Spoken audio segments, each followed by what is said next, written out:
Assalamualaikum, salam sejahtera, Tabik Pun. Ya Bun. Terima kasih kehadirannya teman-teman para perempuan politisi di Lampung. Ya, sahabat semua, bersama lagi dengan kami Lada Damar, Kaukus Perempuan Politisi Indonesia Lampung dan juga IRI mengadakan podcast untuk perempuan politisi Lampung. Nah, pada hari ini kami kedatangan 2 orang narasumber tamu, yaitu perempuan politisi hebat di Lampung. Siapa dia? Mari kita kenalan yuk. Silakan Mbak. Anu duluan. Boleh. Assalamualaikum Tabipun, saya Asdiana Sayupa dari DPD Partai Gerindra. Oke. Tapi pun assalamualaikum, saya Septi Anita, bisa panggil saya Anita, saya dari perwakilan dari Partai P3 DPC Kota Bandar Lampung. Oke. Pada perempuan hebat semua ya.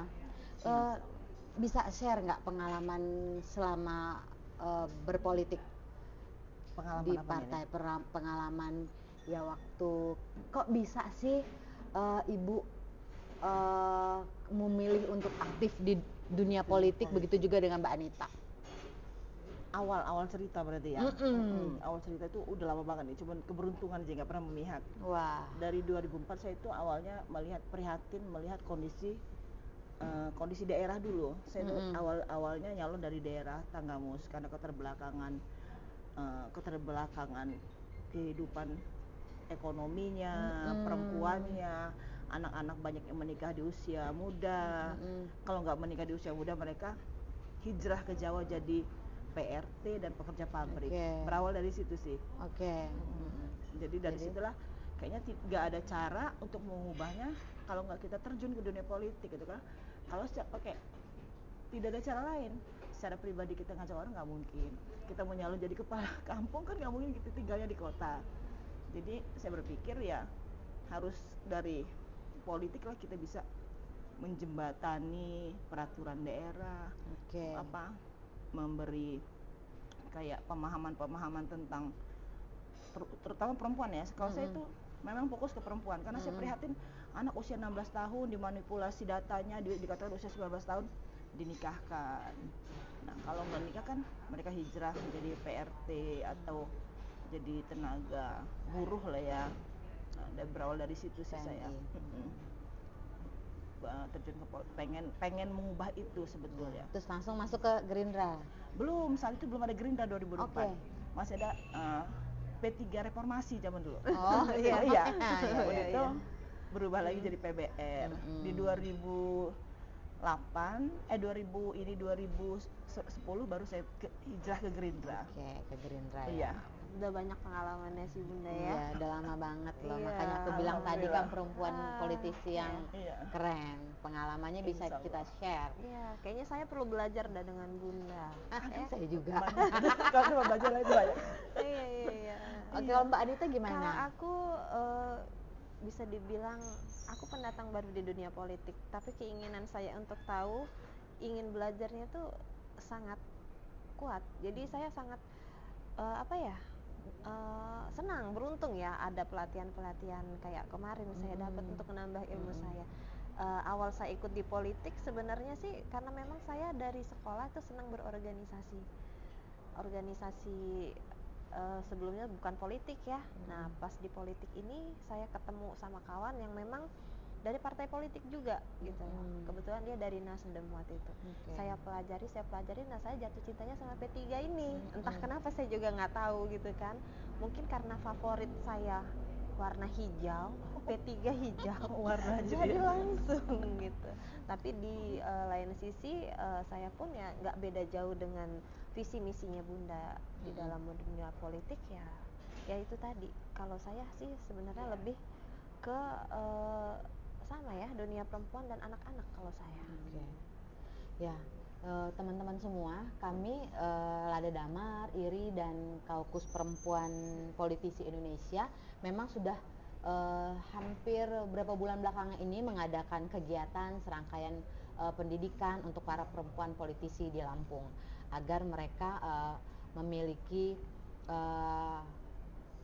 kemampuan yang memang sudah capable sebenarnya, lebih diasah lagi, terutama untuk meningkatkan dekat dengan isu-isu ya, isu-isu yang ada di Lampung.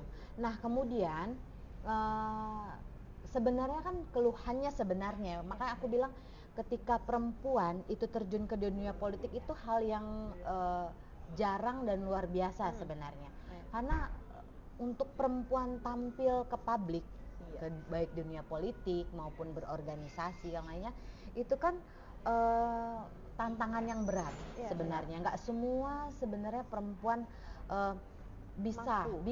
mampu gitu. Karena kultur budaya kita juga memang perempuan itu walaupun kita perjuangkan secara gender, cuman tetap itu kayaknya agak sulit karena perempuan itu kan banyak PR ngurus rumah, PR cari duit. Kalau kita jadi politik kan kita berduit dulu baru kita ke politik. Kita nggak bisa ke politik untuk cari duit tuh nggak bisa. Karena kita mau perlu modal isinya.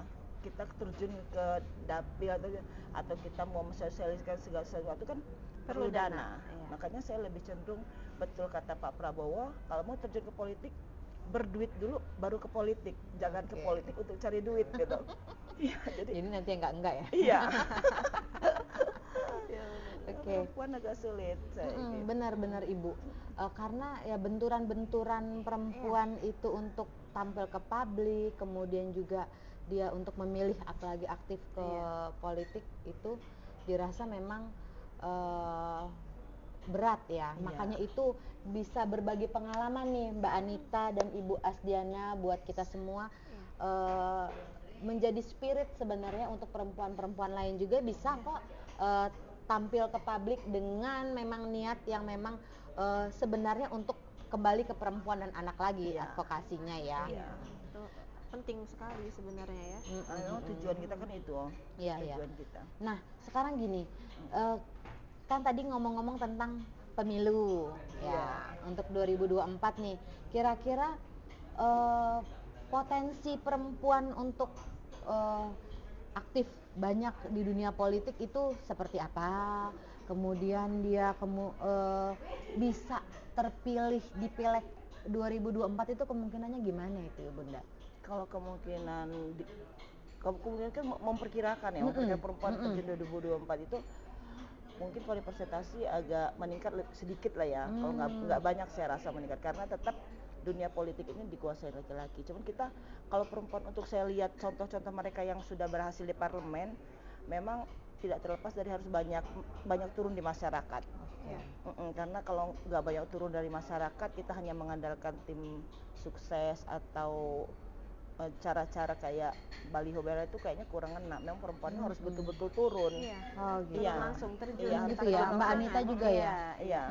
Sebenarnya sih saya belum punya pengalaman untuk jadi kemarin ya nyalon tuh saya belum ada. Cuman saya mempelajarinya sepertinya memang cara itu yang lebih apa ya, lebih pas untuk perempuan memang. Harus terjun langsung gitu. Apalagi kalau perempuan mendekati perempuan gitu. Kan lebih kena di ininya ya. Lebih sentuh ya. Ya sebenarnya juga memang kapasitas juga perlu ya. Iya, kapasitas perempuan ya. Gimana kita mau mendekati. Sebenarnya di pemilu 2019 kemarin dua periode sebelumnya dibandingkan dengan yang sekarang kayaknya ada presentasinya meningkat ya Bunda ya untuk keterwakilan perempuan itu kalau saya baca dari berbagai sumber sih ya. Jadi kalau menurut saya nanti di pemilu 2024 ini saya rasa nanti presentasinya insya Allah lebih dari yang sebelum-sebelumnya gitu. Semoga aja. Harapannya seperti itu ya. Dan yang tampil juga memang perempuan-perempuan yang punya potensi itu sebenarnya banyak ya kan. Ya tinggal sebenarnya partai membuka ruang nggak sih? Kalau di kami Gerindra sangat membuka ruang dan peluang untuk perempuan. Jadi kami di P3 juga dia memfasilitasi untuk kita kader perempuan yang ingin maju ke pemilu 2024 nanti difasilitasi, dibekali. Makanya kemarin ada acara yang kemarin ya kita didukung gitu. Didukung ya. Kita didukung. Kalau untuk pengkaderan nih kan sebenarnya untuk memiliki perempuan kemudian masuk di politik, orang kan kadang bilangnya perempuan itu nggak layak lah di situ. Tapi sebenarnya kan banyak nih perempuan-perempuan potensial. Nah, kalau untuk di partai sendiri ada nggak sih pengkaderisasiannya biar perempuan tuh yang sudah oke biar lebih oke lagi diasah di partainya? Kalau kami di Gerindra ada, karena kami di Gerindra itu memang lebih banyak yang terjun ke masyarakat itu kader perempuan dan saya partai perempuannya. Jadi bukannya membanggakan Gerindra, jargon kami harus duluan tampil. Misalkan ada musibah, ada pertunjukan seni, kami perempuan Indonesia Rayanya, saya partai Gerindranya mesti duluan. Walaupun bukan hanya sekedar nengok gitu, pokoknya langsung turun langsung dimanapun tanpa kita memandang dapil atau apa.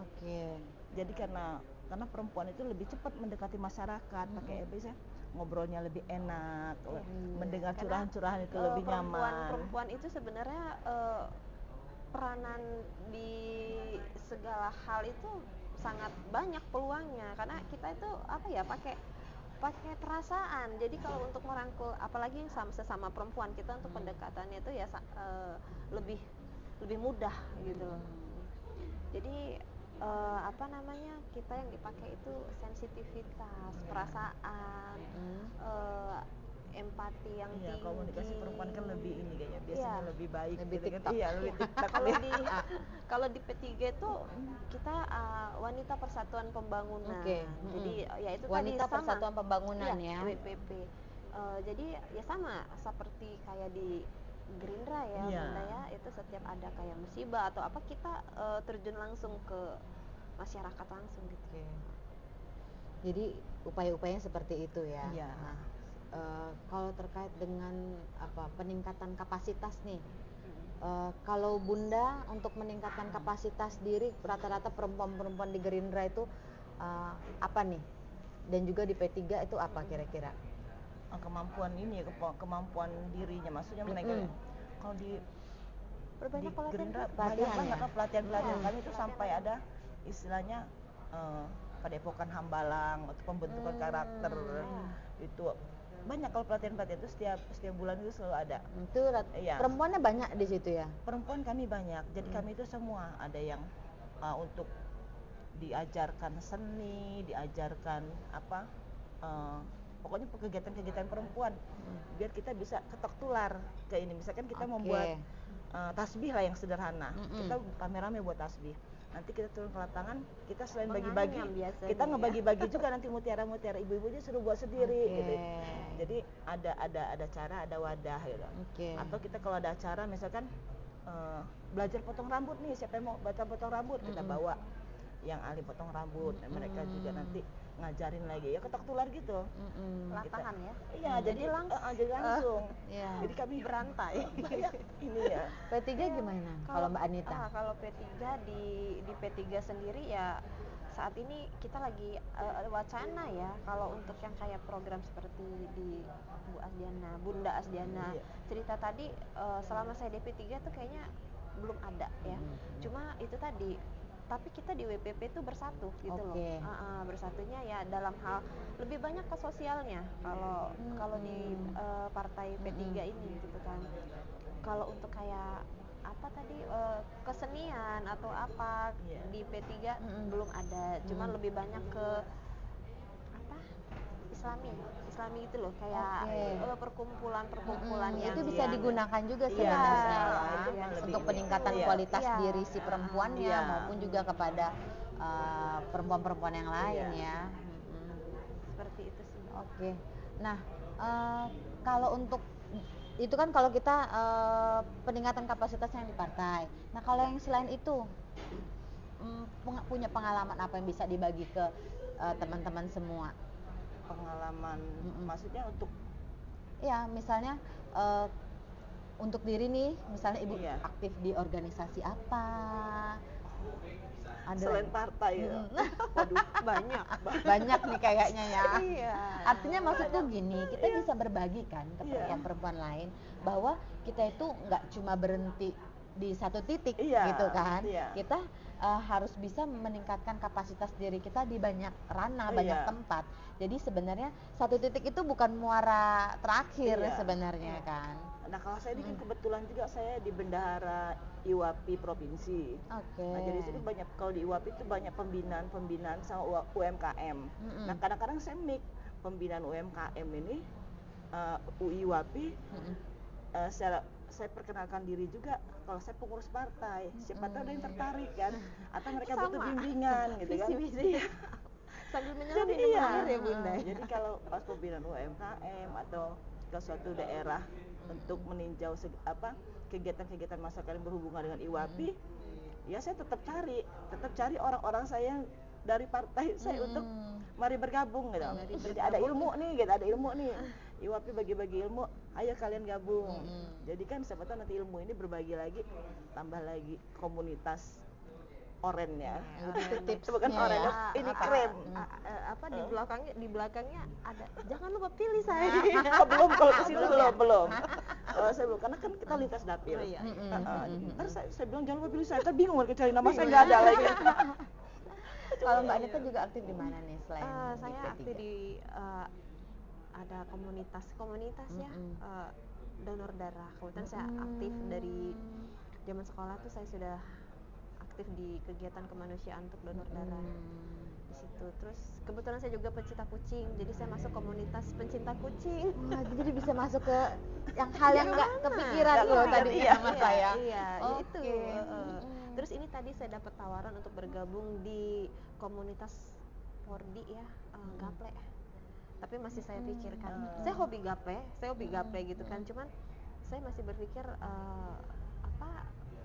plus minusnya gitu loh. Dan juga waktu saya itu yang perlu. Yang pasti kan ketika kita aktif kan tetap harus bisa memadukan banyak-banyak aktivitas itu ya. Benar. Karena perempuan ya seperti saya, contoh kecilnya saya aktif kegiatan saya di mana-mana, tapi tetap saya jadi tukang ojek anak-anak, antar jemput, itu yang nggak bisa Itulah perempuan, susahnya perempuan itu kan multi dia harus talenta kita harus dia ya harus Bunda menguasai ya. semua. Nah di situ juga kadang-kadang hambatan kita untuk maju di politik itu maksimal itu remnya banyak, rem ngurus anak, rem ngurus usaha, nah itu belum lagi izin keluarga, pulang tengah malam bisa apa enggak. Nah, kalau laki-laki kan udah gitu, kalau laki-laki kan dia punya cepat mengambil keputusan. Nah, udah gitu itu memang kendala yang seperti disebutkan tadi tuh yang kita obrolin di awal tadi itu sebenarnya memang kendala perempuan untuk aktif di terutama politik kan politik kan katanya nggak tahu waktu. Nggak tahu waktu, makanya kita bilang si matupang itu siang malam tunggu panggilan. Siap harus tidak ada kata lain selain siap. Iya. Jadi memang itu makanya benar-benar harus harus diedukasi sih sebenarnya ketika kita ke masyarakat juga kayaknya harus diedukasi nggak sih masyarakat itu bahwa perempuan itu juga harus dimotivasi sama-sama perempuan. Juga sebenarnya kelompok laki-laki juga harus mulai terbuka bahwa sebenarnya perempuan untuk aktif itu juga bukan hal yang nggak mungkin, hal yang mungkin kan. Kita perempuan aktif bukan berarti kita mengabaikan keluarga. Jadi kita bisa mengimbangkan waktu dan juga kita bisa memberikan menepis lah ya selama ini yang isu-isu seperti ngapain sih lo gitu. Contoh kecil nih di keluarga saya ya, ngapain sih lo aktif di ini gitu kan, dapat apa sih kamu di sana gitu kan, habis waktu segala macam. Dari situ saya terdorong untuk menjelaskan kakak saya ya, contohnya sama-sama perempuan nih, lu salah pikirannya seperti itu gitu kan. Gua keluar rumah, di rumah udah beres loh, gue bangun pagi gue udah masak segala macem, anak-anak gue anterin dulu, dia masuk sekolah gue ke partai, waktunya pulang sekolah gue jemput gitu kan, antar ke rumah, antar ke les, sudah tuh ya bisa kita untuk mengisi waktu itu. Yang penting antara partai, keluarga, anak-anak jalan seiring gitu, jadi tidak ada yang ini. Jadi suami saya pun istilahnya udah nggak bisa protes, mau protes apa gitu kan, saya pergi sudah beres di rumah gitu kan, anak-anak udah beres gitu. Nah jadi sebenarnya kita akan bagi ke obrolan tentang peluang perempuan nih ya di legislatif itu untuk jadi di 2024 ini besar nggak sih sebenarnya? Kalau kata saya sih kita belum bisa terlalu banyak berharap ya, selagi aturan, mungkin kalau ada keajaiban cara penghitungan suara perempuan itu tidak hanya di 30% caleg tapi di 30% alek, ada cara tersendiri penghitungannya bagaimana di setiap dapil. Nah, itu baru keajaiban kayaknya.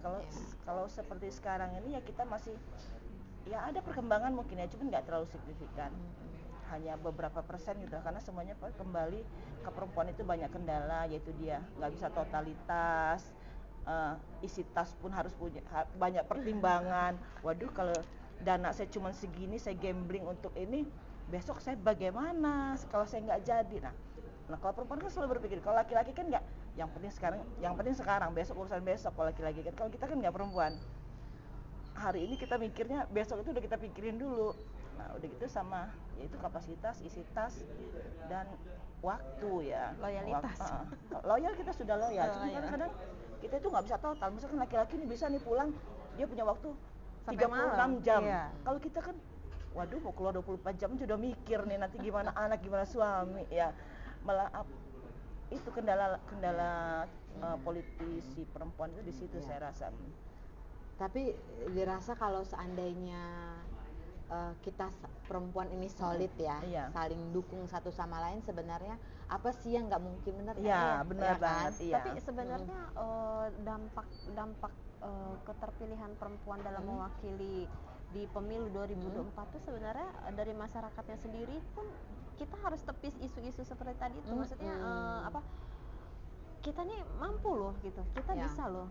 Jadi tanggapan mereka yang meremehkan bahwa perempuan tuh nggak bisa memimpin itu ya kita hempas, kita beri mereka pandangan yang positif gitu. Kalau kita pun bisa menjadi seorang pemimpin gitu, dengan cara-cara kita, dengan kelebihan-kelebihan kita gitu.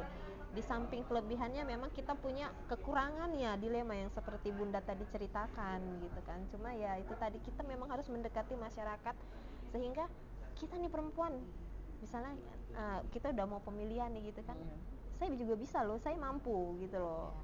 Kita hempaslah pandangan mereka yang menganggap perempuan itu nggak layak lah di partai gitu, dengan cara kita, dengan kelembutan kita, sehingga itu tadi masuk ke pemikiran mereka. Kalau nggak boleh lupa juga, merubah dulu cara pandang masyarakat baru. Di samping kita meningkatkan kapasitas diri kita meningkatkan kapasitas diri, udah kita merubah image di masyarakat. Karena gini, ketika kita memilih untuk aktif di politik itu tujuannya seperti yang kayak Bu Asdiana tadi bilang kan, tujuannya untuk perempuan, merubah kepada perempuan lagi toh, kebijakan balik kepada kebijakan yang memang pro perempuan dan anak ya kan. Sebenarnya kalau caleg perempuan itu tujuannya ya nggak jauh-jauh dari situ ya, ingin memajukan perempuan itu sendiri. Kalaupun nanti kita memang sebenarnya dengan perempuan ini kita malah bisa merumuskan kebijakan tentang perempuan nantinya. Nah, itu kalau untuk pemilihan pemilih di kota besar mungkin mudah kita ngasih pemahaman seperti itu ya. Cuman kalau kita udah ngasih pandangan ke masyarakat di daerah kabupaten atau daerah pinggiran itu agak sulit. Mereka tuh yang penting gimana caranya, intinya barang murah ini yang bisa terrealisasi. Enggak, kadang-kadang mereka nggak mikir program kita. Kebutuhan langsung itu ya kadang-kadang kita susah. Kita sampai ngejabarin begini-begini, kadang-kadang mereka nggak paham itu. Itu kadang-kadang kesulitan perempuan juga. Jadi makanya kami suka menggandeng, kadang-kadang kalau kami turun tuh menggandeng calon-calon dokter atau dokter-dokter muda. Nah jadi kami tensi darah, sekedar cek gula darah, biar itu mereka mudah mereka terima gitu. Kalau kita cuma ngomong program, mereka nggak paham itu, mereka dan nggak mau tahu kadang-kadang. Itu kiatnya. Iya, jadi kami itu sering mengajak mahasiswa kedokteran atau dokter-dokter muda yang belum mendapat peluang kerja, kami ajak turun langsung. Ya itu hanya sekedar tensi darah, cek gula darah atau cek kolesterol gitu. Dan itu lebih mudah mereka terima kadang-kadang daripada kita menjabarkan program, menjabarkan kehendak kita. Mereka nggak paham kadang-kadang. Malah kadang-kadang lebih mudah mereka menerima sembako amplop daripada diri kita gitu. Iya. Tapi memang itulah ya, tantangannya tetap ada aja. Sebenarnya tantangan kita untuk maju itu lebih besar daripada tantangan laki-laki yang maju ya Bunda ya. Iya. Kita lebih banyak apa ya, batu sandungannya tuh kayaknya lebih banyak perempuan. lebih banyak Nah, perempuan. apalagi semuanya kayaknya di ujung-ujungnya uang itu. Udah. Ya memang kan perempuan itu identik dengan ya isi dompetnya nggak tebal, ya kan. Udah gitu tantangannya minta seperti persetujuan itu, dulu ya. untuk ngeluarin. Tantangan itu Iya. sebenarnya ya. Iya. Jadi sebenarnya kalau seandainya kita bisa membuka pemikiran mindset dari baik perempuan maupun laki-laki untuk mendorong perempuan aktif di politik maupun jadi pemimpin di baik tingkat lokal maupun tingkat sampai parlemen, sebenarnya itu peran dari para perempuan itu sendiri juga sebenarnya ya, agar para laki-laki juga berpihak juga dong. Sebenarnya dengan adanya keterwakilan kita perempuan harusnya bisa menjadi lebih berwarna ya. Seharusnya. Makanya tadi ide yang untuk jangan 30% dong. Iya, jangan 30% di caleg, 30% di aleknya. Bagaimana cara menghitungnya? Aduh, saya serahkan di KPU dan bagaimana cara menghitungnya. Pokoknya maunya KPU dengarkan hati perempuan. Jadi jangan hanya 30% dipersalahkan caleg, tapi di aleknya bagaimana cara menghitung perdapilnya. Aduh, itu dirumuskan sendiri. Yang penting maunya begitu Ya, gitu. harapannya kebijakannya nanti suara berpihak sama perempuan ya. Jadi nggak 30% lagi. Iya. Kayak misalnya kan kuotanya ada di undang-undang pun kan 30% tuh. Tapi kalau seandainya kita bisa 50%, sebenarnya kalau untuk di partai sendiri bisa seperti itu, oke nggak? Kalau saya oke ya, kadang-kadang juga kalau di caleg itu nggak masalah begitu. Tapi kita kan kendalanya di aleknya ya, masuk ke legislatifnya yang nggak 30%. Iya kan, kadang-kadang suara perempuan tuh hanya mendukung yang jadinya tetap laki-laki. Kalau ada cara menghitung lain, yang cara menghitung bagaimana perempuan dihitung perempuan 30% enggak. Pokoknya misalkan laki-lakinya di 100, perempuannya di 70 jadi kira-kira. Hitungannya jadi hitungan sistem proporsional terbukanya itu diutak-utik lagi, dirumuskan kembali. Jadi bagaimana caranya 30% itu ada di legislatif gitu perempuannya, bukan hanya di calon ya. Kalau di calon aja ya udah kembali ke begitu aja kan. Karena perempuan kan memang udah dia hanya dipersyaratkan 30%, tambah lagi kadang-kadang tokoh perempuan di masyarakat juga kurang kan. Nah, jadi kan udah gitu belum lagi kultur kita kadang-kadang tidak mau memilih perempuan karena mereka lebih cenderung percaya laki-laki. Patriarki tadi. Iya. Nah, jadi kalau memang persyaratan di aleknya 30% itu kan sangat luar biasa. Iya, luar biasa. Peluangnya jadi lebih besar gitu. Keren banget itu pasti itu. Pasti kebijakan-kebijakan juga yang hadir juga ya cepat tuntas buat perempuan sih. Iya. Sebetulnya kalau perempuan berpikir maju, pemilih kita juga berpikirnya maju, lebih enak perempuan. Apa istilahnya, perempuan ini agak mikir-mikir kalau mau nyeleneh kan. Mikir ulang ya. Mikir ulang, takut kan. Jadi kalau mau kan saya berharapnya pemilih kita yang terbuka untuk perempuan gitu. Nah, itu yang masih kita usahakan gitu. Kita mendekati perempuan itu kita intens sekali gitu. Karena memang jadi PR besar berarti buat perempuan. Pertama dia untuk keluar ke publik itu PR, kemudian untuk mendidik masyarakat dan mengajak masyarakat juga untuk memiliki pemikiran yang sama seperti kita ibu-ibu semua ini, itu juga tantangan ya. Iya. Tantangan besar. Tapi semoga saya banyak berharap, perempuan. Kalau nggak salah yang Kota Bandar Lampung juga ada peningkatan ya? Kayaknya ada peningkatan. Ya kuotanya, kayaknya ya, yang dari tahun 2000 berapa kemarin itu? Waduh, saya nggak sempet kemarin, kebetulan nggak sempet cari-cari data. Ya, kayaknya ada peningkatan deh, contohnya kan di kota ya, di Kota Bandar Lampung itu ada peningkatan. Di beberapa kabupaten juga ada peningkatan. Kota kabupaten ada peningkatan. Semoga aja di 2024 lebih banyak lagi peningkatannya. Artinya harapannya banyak perempuan yang sadar ya. Makanya saya kalau untuk ngelihat sadar dalam arti gini, jangan sadar lagi sadar artinya gini, memiliki keinginan, memiliki kesadaran bahwa untuk tampil di publik memperjuangkan hak-haknya di legislatif itu juga harus mulai dari sekarang. Iya. Makanya saya Oke. berharap gitu, saya berharap kalau saya melihat di partai saya sendiri ya, melihat di Gerindra sendiri ya, memang perempuan harus banyak terjun, karena yang saya lihat yang jadi kader-kader Gerindra perempuan ini mereka intens Turun ya. Iya, turun itu. itu tadi kunci Iya. kita harus turun Saya juga langsung, harus terjun mengakui kelemahan langsung. saya, mungkin saya beberapa kali gak jadi, saya kurang banyak Kurang turunnya. Oke, jadi itu catatan lo dari Iya. tadi ya, Mainnya bahwa kurang kita memang jauh. harus benar-benar Iya, turun ke turun. masyarakat ya. Iya. Oke, menurut kalau dari Mbak Anita sendiri sebagai tadi udah closing statement ya, Iya.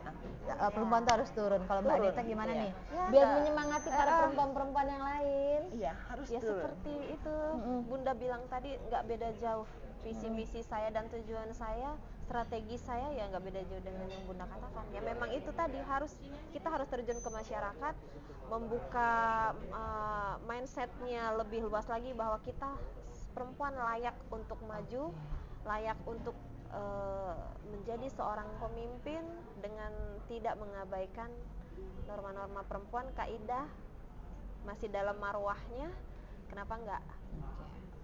Oke, kan sudah saya bilang tadi kan, menarik obrolannya seperti ini.